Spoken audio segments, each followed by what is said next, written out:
नमस्कार, हांव सरितास गोवन रेसिपीन तुमकां सगळ्यांक माय मोगाचो येवकार। आज हांव करता कणगाची खीर। तर ताच्या खातीर ही हांवें कणगां घेतल्या, रताळ, स्वीट पोटॅटो।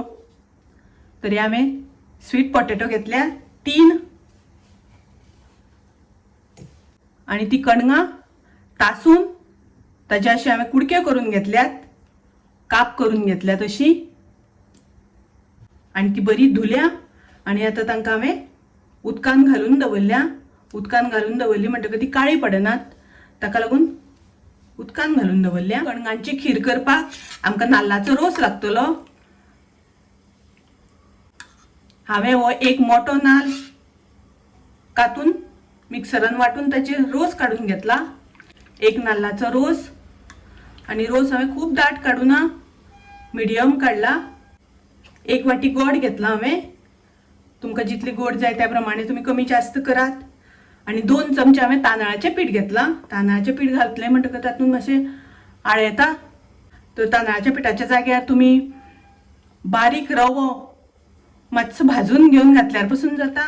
सगळ्यान पयलीं गॅसार आमकां उदक दवरून तें तापोवन घेवपाक जाय, शिजोवन घेवपाक जाय। उदक खतखतो येवपाक जाय उदकाक खतखतो आयल्या नंतर आमी काप करून दवरल्या कणगाची ती घालुया तातून।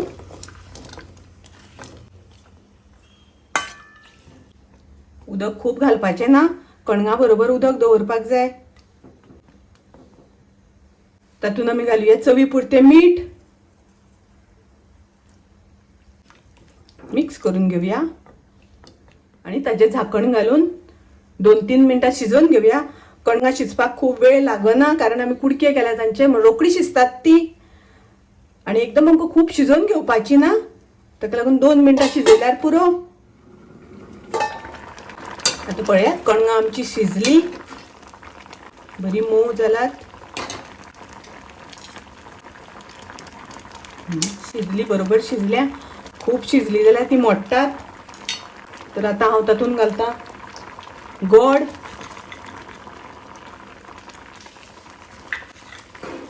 गोड आमकां पयलीं घालपाक जाय, रोस घालच्या पयलीं, नाजाल्यार रोस फुट्टा। रोसान मिक्स करून सुद्दां तुमी गोड घातल्यार जाता। आतां आमकां तातून घालपाक जाय नाल्लाचो रोस,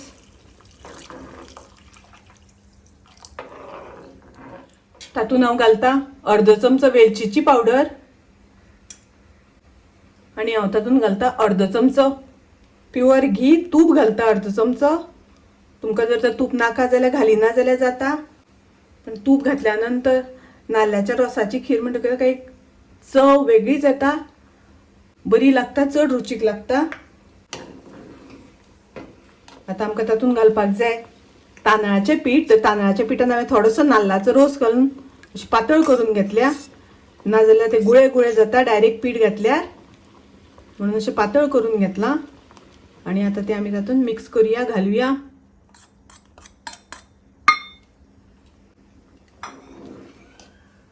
आता पळया, खिरीक आमची मातशी दाटपण आयला, आळेला, पळयात। आता खतखतो आयलो, आमची कणगाची खीर तयार आसा, रेडी आसा। तुमकां आता पळोवपाक मातशी पातळ दिसता, पण थंड जातकच बरी दाट जातली ती। कणगांची खीर खूब रुचीक, टेस्टी, तुम्ही नक्की करात। माझी रेसिपी आवडली जाल्यार लाईक करा, शेअर करा, तसेच माझ्या चॅनलाक सबस्क्राईब करूना जाल्यार सबस्क्राईब करात। परत मेळूया अशीच एक रेसिपी घेऊन, तोपर्यंत मस्त खायात, स्वस्थ राहात, देव बरें करूं।